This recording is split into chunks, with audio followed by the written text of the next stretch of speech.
2 Oscars. 2. A career that made film history, a name known to millions of people around the world, not just as an actor, but as an institution. Kevin Spacey was no ordinary star. He was the gold standard in Hollywood. And then, in a single moment, it was all over. For 7 years, he vanished from the scene. No red carpet, no set, no cameras. Only silence. And when he finally stepped in front of a microphone again after this endless absence, in an interview no one had expected, the man who had once played the very embodiment of unshakability burst into tears. His house had been foreclosed on. His fortune, gone. Everything he had built, washed away like sand after a storm. What no one suspected at that point was that the story of Kevin Spacey was far from over. There are careers you have to study to understand, and there are careers that burn themselves into you, into your retinas, into your memory, into the collective consciousness of an entire generation. Kevin Spacey belonged to the second category. He had everything Hollywood demands of someone: talent, intensity, the rare ability not just to play a character, but to inhabit it. And yet his rise was no straightforward triumph. It was a long, tough march through years of obscurity until a single movie changed everything. Until a single performance was enough to turn an unknown into a legend. But behind the scenes, the story looked completely different. What followed was a life that read like a movie script, with a brilliant first act, a triumphant second, and a third that questioned everything people thought they knew. About Kevin Spacey, about fame, about justice. Kevin Spacey grew up in circumstances that did not map out a straight path. There was no golden childhood, no privileged starting conditions, no family stage where he could taste the limelight early on. What he had was something rarer, an irrepressible inner drive that broke through at an early age. He discovered the stage as a place where he understood himself better than anywhere else.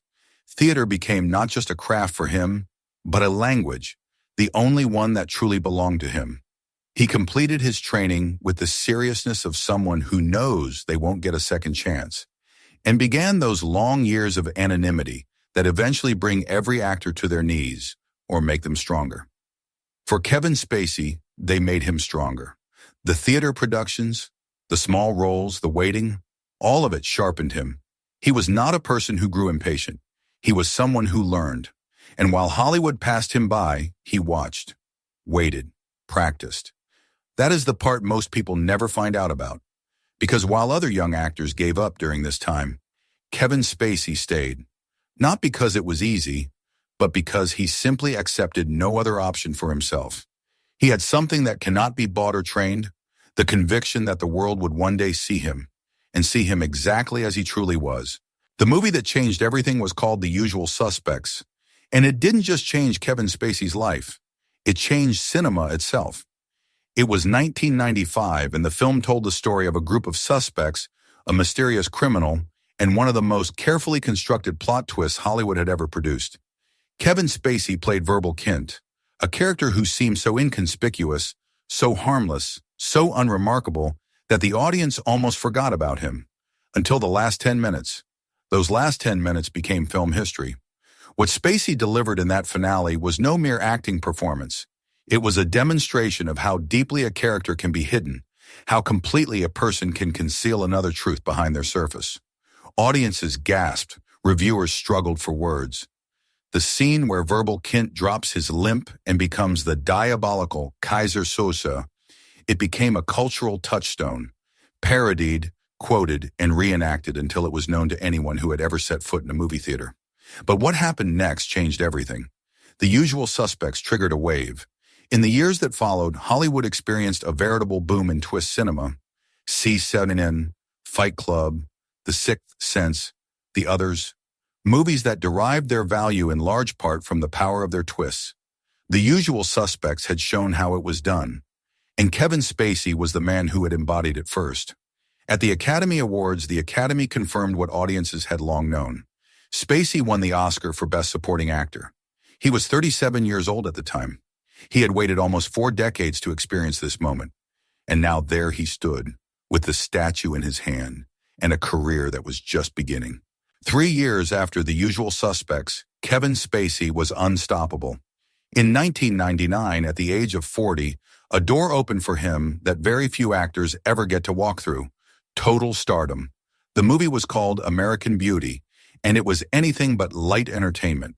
Spacey played Lester Burnham, a man in his mid-50s going through a midlife crisis, trapped in a loveless marriage, a meaningless job, and a life that had long since dissolved from the inside out. His wife is cheating on him. His daughter hates him.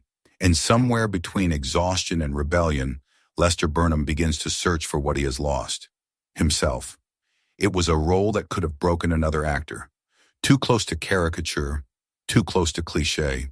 But Spacey played Lester Burnham in such a way that you forgot you were watching a character. You saw a human being. You saw yourself.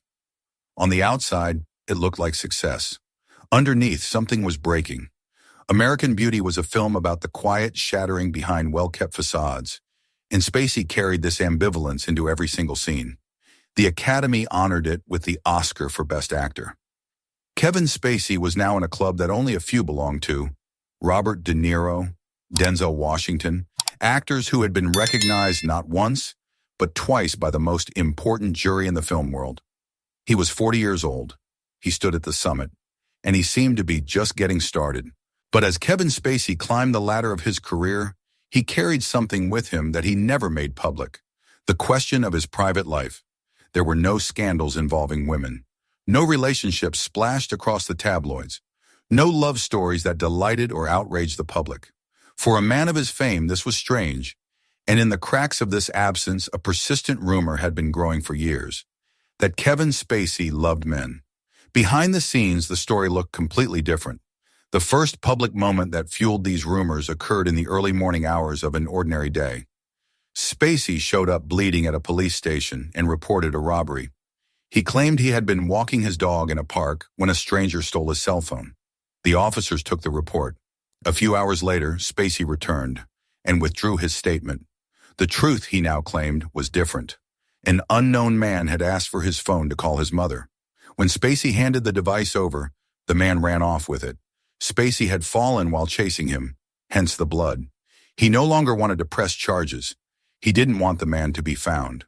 The public was puzzled, and the location where all this took place didn't make things any easier. The park was known in the gay scene as a discreet meeting place. At 4 a.m. alone, with a dog. The rumors grew louder. Comedy shows picked up the story. Family Guy parodied it. Even the legendary twist from The Usual Suspects was spoofed in this context. Kaiser Soze was suddenly known for something else. And then, without any warning, everything collapsed. A second incident followed, this time in Croatia, at a film festival to which Spacey had been invited. Photos from that night leaked to the public. Spacey in a club, in high spirits, with a man whose bare bottom was exposed, sitting on his lap. Spacey didn't look irritated, not alienated. He was laughing. He slapped the man's skin. He seemed to be thoroughly enjoying himself. For many, this was the moment when suspicions turned into convictions. But Kevin Spacey remained silent. He didn't react publicly to any of it. His private life remained what it had always been, a blank spot on the map. Time passed. Spacey's career, which had dazzled in the glory of the late 90s, began to lose its luster. He grew older, and in Hollywood, that is not a neutral fact. Leading roles became rarer, supporting roles more frequent. In Superman Returns, he played the villain Lex Luthor and delivered a memorable scene in which he struck down Superman with his bare hands. But the glory was merely a reflection. His name was no longer at the very top of the posters. It seemed as though the chapter of Kevin Spacey was closed, and then a new one opened, in a way no one had expected. In his mid-50s, at an age when Hollywood has long since reduced its stars to supporting roles in Lifetime Achievement Awards, Kevin Spacey landed a role that catapulted him back to the center, not into the cinema, into the living rooms of the entire world. He played Frank Underwood, the cold-blooded, calculating, ruthless president of the United States in the Netflix series House of Cards. This is the part that most people never learn. The series was a gamble. Not just because of the story it told, a story about power, betrayal, and the dark mechanisms of American politics, but because of a dramaturgical decision that risked everything. Frank Underwood regularly broke the fourth wall. He looked into the camera. He spoke directly to the viewer as if they were his closest confidant, the only person in the world to whom he told the truth. In the hands of another actor, this technique would have felt like a cheap trick.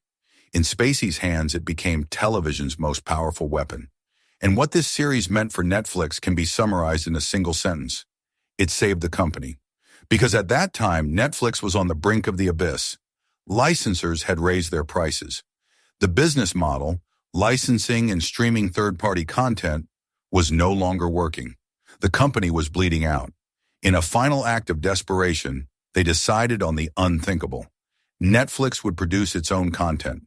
House of Cards was its first original series, and the last attempt to save the ship. Had House of Cards failed, Netflix would no longer exist today. But House of Cards did not fail. The series became a global phenomenon. Subscriber numbers surged in weeks that would otherwise have taken months. Netflix regained its confidence, and from then on, produced Stranger Things, The Queen's Gambit, Squid Game. Even the iconic Netflix intro sound, that short, catchy knock, is a reminiscence of the desk knocking that was Frank Underwood's trademark. Kevin Spacey won the Golden Globe. Frank Underwood was parodied, quoted, analyzed in magazines, and commented on by political scientists. Even Barack Obama, the President of the United States at the time, starred in a promotional video and mentioned Frank Underwood, as if he were afraid of this fictional man. It was the second peak of an extraordinary life. And then, without any warning, everything collapsed. At the moment when House of Cards was in its 5th season and the world seemed to be celebrating Kevin Spacey, a revelation shattered everything. A man named Anthony Rapp, a respected actor and musician, stepped into the public eye. He reported that Kevin Spacey had sexually harassed him at a house party 30 years ago, in the early days of his career. Spacey had allegedly pulled him onto his bed and tried to lie on top of him. Rapp was a teenager at the time. He had fought Spacey off and left the house, but the memory had never let him go. The next day, Kevin Spacey responded via social media. He wrote that he had no memory of this encounter. If it had taken place, then probably in a state of drunkenness, for which he sincerely apologized. It was an apology that wasn't one, an admission of guilt that wasn't one, a sentence that raised more questions than it answered. And at the end of this statement was a sentence that overshadowed everything. Kevin Spacey declared that he wanted to take the opportunity to be honest. He was living as a gay man. This public coming out, in the middle of an apology for alleged sexual assault, sparked an outcry of a magnitude rarely seen before. The truth, when it finally came to light, was much darker than expected. Even within the LGBTQ community, Spacey was sharply criticized. Openly gay actor Zachary Quinto stated he was deeply disappointed, calling the coming out a calculated distraction tactic. Comedian Billy Eichner put it more pointedly. Kevin Spacey had invented a completely new definition of the worst timing for a coming out. That was just the beginning. In the weeks following Rapp's revelation, more than 10 other men came forward. Colleagues, members of the House of Cards production team. All reported similar experiences. The pressure became unbearable. Netflix reacted the way Hollywood reacts in such moments, radically and without hesitation. Kevin Spacey was removed from House of Cards. Frank Underwood, the heart of the series, was killed off screen in the following season. Robin Wright took over the lead role. Without Spacey, the series no longer had a foundation. Ratings plummeted to an all-time low. House of Cards ended after that season. The cinema also turned its back on him. The film All the Money in the World, in which Spacey had played a central role and whose trailer had already been released, was recut. All scenes featuring Spacey were edited out. Another actor, 88-year-old Christopher Plummer, took over the role in just 9 days of reshoots. The Academy nominated Plummer for an Oscar. Kevin Spacey had cleared the way for him, unintentionally, but the story had another twist, one that no one had foreseen. Years passed. The trials began, one after another. And then, in a New York courtroom in October 2022, the jury delivered a verdict, unanimous. Kevin Spacey was acquitted of all charges in the Anthony Rapp case, because during the trial it had become clear that Rapp's testimony contained significant contradictions. Rapp had described how, at Spacey's house party, he had eventually gone into the bedroom alone to watch television. Spacey had allegedly come in drunk, locked the door, and then picked him up, in a gesture Rapp described as a sort of Princess Carrie, before laying him on the bed and throwing himself on top of him. The problem at that time, Spacey was still an unknown actor living in a small studio apartment. There were no partition walls, no separate door that could be locked, no enclosed bedroom. The spatial description was simply impossible. And there was something else. The image Rapp had described of Spacey's behavior, this lifting up, this specific physical gesture, was not from Spacey. It was a gesture that another actor had regularly performed on Rapp during a stage production. Weekly, multiple times during rehearsals and performances, the defense argued that Rapp's memory had either been confused by repeated exposure or that he had consciously transferred this memory onto Spacey. And then came the decisive revelation. During the course of the trial, text messages were disclosed, messages in which Anthony Rapp communicated with a journalist friend, a journalist he had known for 20 years.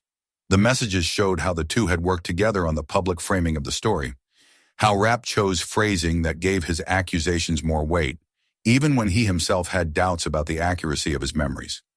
This is the part that most people never learn. It was a devastating revelation, not just for the case, but for the public narrative that had been built around Kevin Spacey for years. The jury didn't need long to deliberate. The verdict was unanimous, not guilty. Spacey broke down in the courtroom. He wept.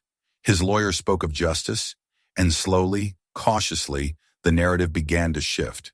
The subsequent trials yielded similar results.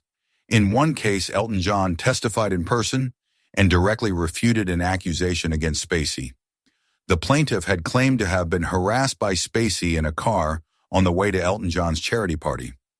John stated simply, Kevin Spacey was never at that party. He was never invited. He was never there. Other plaintiffs had exchanged friendly messages with Spacey after the alleged incident. One had kept photos and handwritten letters and showed them to his friends, as trophies, not as evidence of a crime. Another had openly confronted Spacey with a demand, payment, or a police report. In September 2023, on Kevin Spacey's 64th birthday, he was acquitted of all remaining 9 charges. He sat in the courtroom as the verdicts were read. He covered his face with both hands. His body shook. He wept. What remains when you strip everything away? The accusations, the trials, the years of silence. What remains is a man who stood at the summit twice and plunged into the depths twice. A man whose roles changed cinema and television, whose characters are inscribed in the collective memory. Who was wronged, and yet whom no one faces undamaged. Because even if all the verdicts read, not guilty, the years are gone. The projects are gone. The house was auctioned off. The fortune was depleted by legal fees and breach of contract penalties. 7 years of a career, in the prime of his second stage of life, simply wiped out. On the outside, it looked like annihilation. Underneath was a person who did not give up. The first thing that happened after the acquittals did not come from Hollywood. It came from Italy. The Venice International Film Festival invited Kevin Spacey and awarded him the Honorary Lifetime Achievement Award. The audience rose to their feet. The applause was long, sustained, sincere. Spacey stepped up to the microphone, his voice cracking, his face moved. He thanked those who had had the courage to invite him. He thanked those who had believed in him through all the years. He didn't make a grand statement. He said, I am grateful to be here. That was enough. It was more than enough. At 64, Kevin Spacey is starting over. Not triumphant, not bitter, simply starting over. 2 film projects await him. 1242, Gateway to the West, a film about the American Revolutionary War, and The Awakening, a thriller. Small steps back into a world that cast him out and is now hesitantly inviting him back. What remains of this story? Perhaps this, that fame grants no immunity, neither from accusations nor from public conviction, long before a court has passed judgment, that the court of public opinion judges faster, punishes more harshly, and forgives more slowly than any jury, and that the truth, the actual provable truth, sometimes only comes to light when the damage has long been done. Kevin Spacey lost everything. And then, almost imperceptibly, he began to fight his way back. This is the part most people never hear about. Not the spectacular ending, but the moment after, when the cameras are gone, when there is no more applause, when a man with $60 million in debt and no home sits alone in a room and gets up anyway. Kevin Spacey is getting up. What comes next remains to be seen, but he is getting up.